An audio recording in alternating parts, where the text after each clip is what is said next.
Thanks very much for clicking on my video today. I'm going to walk you through the process I took to mount the winch on my new Teryx 800 S model. So follow along and I'll show you how I did it. I picked up this 200 amp automotive quality relay. And of course this is the winch conductor that came along with the winch. I mounted both on a piece of aluminum flat bar. I drilled and tapped to make a 1/4 inch 28 hole to secure the relay. On the underside of the flat bar, I used a center punch to lock that little screw in place. It should never back out. This will be my keyed trigger wire. I labeled it with a small tag with a positive sign. I got the 12-volt power from the accessory plug on the dash. You know, the one we used to call a cigarette lighter. Here it is, just to the right of the information panel. To access that power, it's just a simple matter of pulling off the dash panel. Most of the wiring connections were made before I mounted them on the frame. The power for the winch runs through the relay directly from the battery.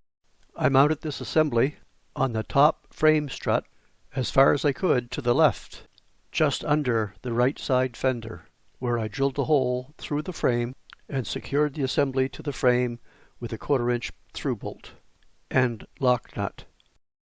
Because I'm going to be installing more electrical accessories, I picked up this heavy-duty 6-gang fuse panel, and it is fed directly from the relay with a full 200 amp relay output.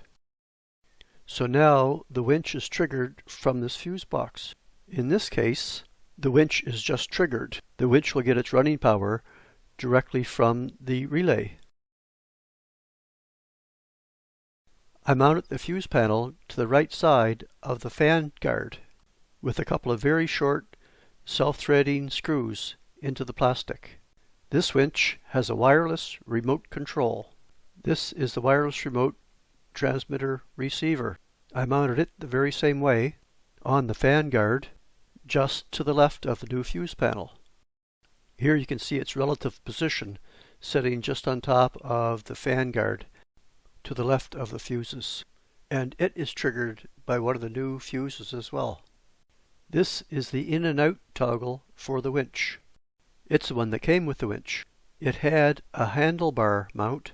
I removed that mount, cut a hole in the dash panel, then mounted the toggle securely into a rectangular hole that I cut on the dash, easily within reach of the driver. There was a lot of excess cabling that came with the winch. I hesitated to cut it off for now. That might be a job I could do later this winter. Overall, I think it's a nice, neat, and compact wiring installation project. For the new winch, all of these wires are fed from the left. For service under the fan guard, a simple matter of taking out a few screws and picking up the whole thing and sliding it off to the left out of the way. Now it's time to mount the winch itself. The machine's winch mounting plate and the winch itself were not compatible. I had to drill 4 new holes in the existing mounting plate that matched the winch's bolt pattern.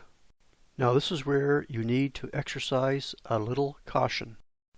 The bolts that came with the winch were a little short. They only grabbed by a few threads.